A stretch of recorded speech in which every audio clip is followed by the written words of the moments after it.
पूरे पाली गांव में एक खबर ने हलचल मचाकर रख दी थी। किसी को यकीन नहीं हो रहा था कि सदियों से गांव के जिस नियम को तोड़ने की किसी ने हिम्मत नहीं दिखाई थी, उसे एक बंजारन ने चुनौती दी थी। गांव की सभी महिलाएं चौपाल पर इकट्ठा हो गई थी। भागती हुई आई एक औरत ने कहा, क्या बात है बहन, अचानक ये चौपाल किस लिए? हम भागते हुए आई हैं, जाने क्या हो गया?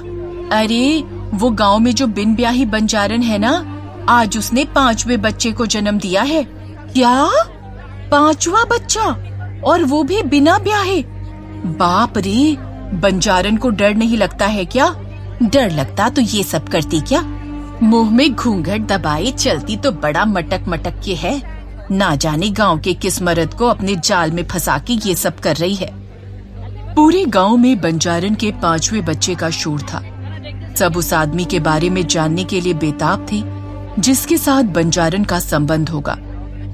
मर्दों की भीड़ में से एक ने कहा, मानना पड़ेगा भैया, वो औरत है तो अप्सरा। अगर गांव के किसी मर्द का मन डोल गया तो कोई बड़ी बात नहीं है। हाँ भाई, कह तो तुम ठीक रहे हो, लेकिन वो जो भी मक्कार है जिसने हमारी परंपरा को तोड़ा है, आज वो आदमी और बंजारन दोनों बचेंगे नहीं, क्योंकि गांव में अब तक जब भी इस बड़े कुएं पर चौपाल लगा है, बड़े मालिक ने हमेशा कठोर फैसला ही लिया है। गांव से बीच में लगे विशाल बरगद के नीचे बड़े कुएं पर चौपाल लगी थी। गांव का बच्चा बच्चा इकट्ठा हुआ था, क्योंकि आज गांव का उसूल और परंपरा दांव पर लगी थी। तभी पाली गांव का सरपंच ठाकुर सज्जन सिंह चौपाल की ऊंची कुर्सी पर आकर बैठ गया। ठाकुर सज्जन सिंह ने इशारे से सबको बैठने को कहा और गुस्से में भारी आवाज में कहा, क्या रे मोहन, उस बंजारन के आशिक की कोई खोज खबर है कि नहीं? सरपंच ठाकुर का बायां हाथ मोहन फटाक से बोला, नहीं मालिक, वो बंजारन किसी का नाम ही नहीं लेती। तो जाओ और उसे घसीटते हुए यहाँ लेकर आओ, और हम आखिरी बार पूछेंगे कि किसके साथ उसने मुंह काला कर इन बच्चों को जना है। अगर नहीं बताया तो आज वो होगा जो 50 साल पहले हुआ था। जाओ, लेकर आओ उस कुलटा को। जी। इतना कहकर मोहन लोगों को लेकर जब बंजारन के झोपड़े में गया, तो उस वक्त वो बंजारन अपने चेहरे पर घूंघट डाले अपने 5वें बच्चे को, जो अभी 2 दिन का था, उसको दूध पिला रही थी, और बाकी के 4 बच्चे वहीं खेल रहे थे। बंजारन गांव में लोहे के सामान में धार लगाने का काम करती थी, इसलिए उसके झोपड़े में कई सारे धारदार हथियार भी पड़े थे। अचानक अपने घर इतने लोगों को देखकर बच्चे रोने लगे, और बंजारन जल्दी से अपना घूंघट संभाल बौखलाहट से बोली, मोहन भैया, आप फिर आ गए, और ये सब क्या है? एक अकेली औरत के घर में ऐसे कैसे घुस आए आप? मोहन हंसते हुए बोला, अच्छा, बहुत सारे नहीं, इसको एक बार में एक ही मर्द चाहिए मुंह काला करने के लिए। सुन, ये सती सावित्री का ढोंग छोड़ और चल चौपाल पर, मालिक ने बुलाया है। मैं कहीं नहीं जाऊंगी, मोहन ने गुस्से में कहा। रघु, इसके बाल पकड़ और ले चल चौपाल, तभी इस कुलटा का मुंह खुलेगा। रघु ने उसके बाल पकड़े और घसीटता हुआ बाहर ले आया। वो चीखती रही, विनती करती रही, लेकिन किसी को उस पर दया नहीं आई। उसके पीछे रोते बिलखते उसके बच्चे आए तो मोहन ने कहा, कैद कर दे इन्हें, पहले इनकी बदचलन माँ से तो निपट ले, फिर मालिक जैसा बोलेंगे वैसा करेंगे पिल्लों का। चलो।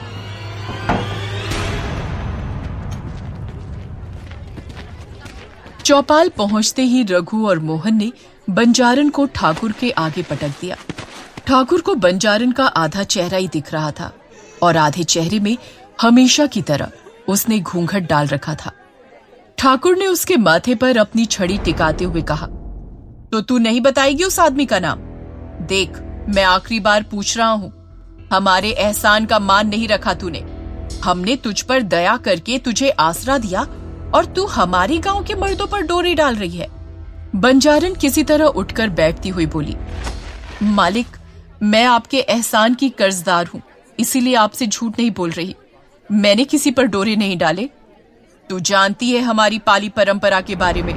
अगर कोई विवाहित या अविवाहित मर्द किसी स्त्री के साथ अवैध संबंध बनाए तो उसे और उस औरत दोनों को मृत्यु दंड दिया जाता है। लेकिन उससे पहले इस घोर पाप के लिए उसे निर्वस्त्र पूरे गांव में घुमाया जाता है। फिर निर्वस्त्र इसी कुएं में जल समाधि दे दी जाती है और तब तक पत्थर मारा जाता है जब तक उसकी मौत नहीं हो जाती। इसलिए बोल रहा हूं, जो भी बात है बता दे। तू हमारे गांव की नहीं है तो हम तुझे न्याय देंगे और असली गुनहगार को सजा देंगे और तुझे तेरे बच्चों सहित जाने देंगे। बंजारन ने हाथ जोड़कर ना में गर्दन हिलाई तो ठाकुर गुस्से में बोला, इसका मतलब तू कहीं और से पाप लेकर आती है और यहां पैदा कर रही है ताकि हमारे गांव की पवित्रता नष्ट हो, और इसका एक ही दंड है। सज्जन सिंह के ऐसा बोलते ही बंजारन की आंखों में खौफ दिखने लगा। वो गिड़गिड़ाती हुई बोली, नहीं नहीं, ऐसा मत करो, ये अनर्थ मत करो, मेरी बात पर विश्वास करो। ठाकुर अपने आदमियों से बोला, रघु, हरिया, मोहन, पहले इसके नाखून को उखाड़ो, फिर इसके बाल काट लो और इसी बरगद के पेड़ में लटका दो। मोहन और उसके आदमी बंजारन पर झपट पड़े और उसके हाथ और पैर के सारे नाखून निकाल उखाड़ लिए। वो पूरी ताकत से चीखी लेकिन किसी ने उस पर दया नहीं दिखाई। उसके दोनों हाथ रस्सी से बंधे और कुएं के ऊपर वाली बरगद की डाल से बांध के उसे लटका दिया। ठाकुर ने बंजारन का पल्लू खींचते हुए कहा, तब देख लो आखिरी बार इसे। गांव वाले उसका पूरा चेहरा देखकर घबरा गए और कुछ औरतों को तो उल्टी सी आने लगी, क्योंकि बंजारन का आधा चेहरा भयानक तरीके से जला और घाव से भरा हुआ था, जिसे देखकर कोई भी उससे घृणा करे। गांव की औरतें आपस में बातें करने लगी। ये तो बाएं से देखो तो अप्सरा और दाएं से देखो तो चुड़ैल है। अब बंजारन दर्द से तड़पते हुए गुस्से से बोली, तुम सब के सब नामर्द हो ठाकुर। इस गांव के किसी मर्द में इतनी मर्दानगी नहीं है कि मेरी लालसा पूरी कर सके। इसका अंजाम अच्छा नहीं होगा। मेरा यकीन मानो, मैंने कोई नियम नहीं तोड़ा, मैं तो एक श्राप भोग रही हूं। ठाकुर बोला, कौन सा श्राप? दर्द से करा रही बंजारन ने कहा, सालों पहले मुझे एक सिद्ध पुरुष ने श्राप दिया था कि जो दर्द मैंने एक पिता के रूप में उन्हें दिया था, वही दर्द मुझे मां बनकर भोगना होगा, और जो मैंने उनके बच्चे के साथ किया था वही मुझे अपनी कोख से पैदा किए हुए बच्चे के साथ करना होगा, वो भी एक नहीं 11 बच्चों के साथ। तभी जाकर इस मानव रूपी संसार से मुक्ति मिलेगी। और इतना ही नहीं, उन्होंने मेरा आधा चेहरा इतना बदसूरत बना दिया कि इस चेहरे के कारण कामुक से कामुक आदमी भी मेरी तरफ कभी आकर्षित नहीं होगा। इतने भयानक श्राप से मैं बहुत डर गई। मैंने उनसे विनती की, उनके सामने भीख मांगी कि महाराज मुझे इस भयानक श्राप का तोड़ तो बताएं। इतना कहते कहते बंजारन की सांसें फूल गईं। पूरा गांव बंजारन की बात हैरानी से सुन रहा था। ठाकुर ने पूछा, तो क्या उपाय बताया? उसने फिर से एक लंबी सांस खींची और बोली, उन्होंने कहा मुझे पाली गांव जाना होगा, लेकिन आगे उन्होंने ये भी बताया कि इस गांव में कुंवारी औरतों के मर्दों के साथ शारीरिक संबंध बनाने की सजा उनके श्राप से भी भयानक है, और ये सब मेरी एक गलती की वजह से हुआ था, नहीं तो ऐसा कठोर श्राप मुझे कभी नहीं मिलता। ठाकुर ने आश्चर्य के साथ पूछा, कौन सी गलती? मुझसे ये मत पूछो ठाकुर, मैं ये नहीं बता सकती। ठाकुर ने चीखते हुए कहा, तो ये बता, बच्चे कैसे पैदा किए? अकेले पैदा किए हैं, बिना किसी मर्द को छुए। ये सुनते ही गांव वाले हंसने लगे। सज्जन सिंह गरजते हुए बोला, अब तो शंका की कोई वजह ही नहीं है। इसे लगता है इसके इस आधे जले हुए चेहरे को देख हमें इस पर दया आएगी और ये इसका फायदा उठाते हुए किसी सिद्ध पुरुष के नाम की कहानी सुना के हमें बहका लेगी। अरे बनाओ इसकी जल समाधि। समाधि समाधि, सब समाधि चिल्लाने लगे और बंजारन की आवाज उस भीड़ में दब सी गई और सज्जन सिंह के लोग उस पेड़ से लटक रही बंजारन के कपड़े खींचने लगे। इस खींचातानी में उसके कपड़े जगह जगह से फट गए। ठाकुर गांव वालों को देखता हुआ बोला, जो भी पाली गांव का उसूल और नियम भूल गया हो वो अच्छी तरह से देख ले, उसका यही हाल होगा। सबने मिलकर बंजारन की साड़ी फाड़ डाली थी। अब दर्द से करा रही बंजारन के बदन पर ब्लाउज और पेटीकोट था। हाथ में मशाल लिए ठाकुर ने एक ही झटके में उसका ब्लाउज फाड़ा तो उसके पीठ पर बने निशान को देख उसकी आंखें फटी की फटी रह गईं। उसने आज से पहले इस निशान के बारे में सिर्फ सुना था, कभी उसे अपनी आंखों से देखा नहीं था। उसे यकीन नहीं हो रहा था ऐसा निशान वास्तव में हो सकता है। उसने उसकी पीठ की तरफ मशाल बढ़ाई और ध्यान से देखा। अब उसे यकीन हो गया, ये वही निशान था। ये इसके शरीर पर कैसे? क्या हुआ मालिक, कौन से निशान की बात कर रहे हैं आप? ठाकुर के इशारे पर मोहन गौर से देखते हुए बोला, ये गोदना जैसा लगता है मालिक, लेकिन कुछ अलग है। आज से पहले कभी नहीं देखा ऐसा। क्या है ये? मोहन के इस सवाल पर ठाकुर उसे चुप करता हुआ बोला, चुप कर मूर्ख, तू नहीं जानता इसके बारे में। एक काम कर, पहले इसके शरीर का वो निशान आग से जला दे, फिर इसे जल्दी से कुएं में फेंक।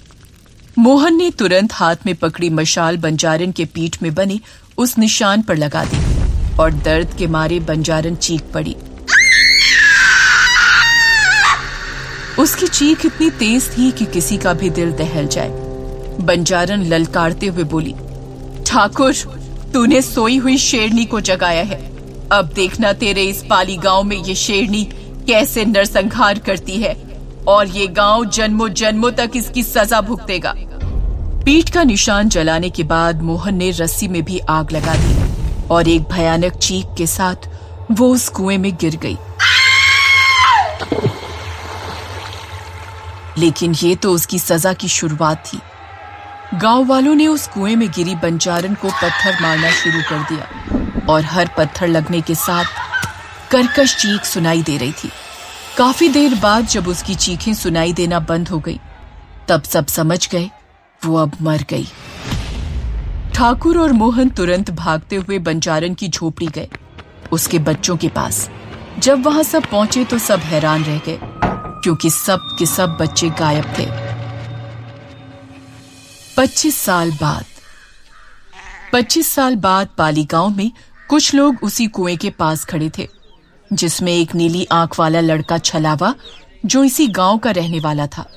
वो कहता है, ये वही कुआं है जिसके बारे में आपने लोगों के मुंह से सुना है। छलावा ने जब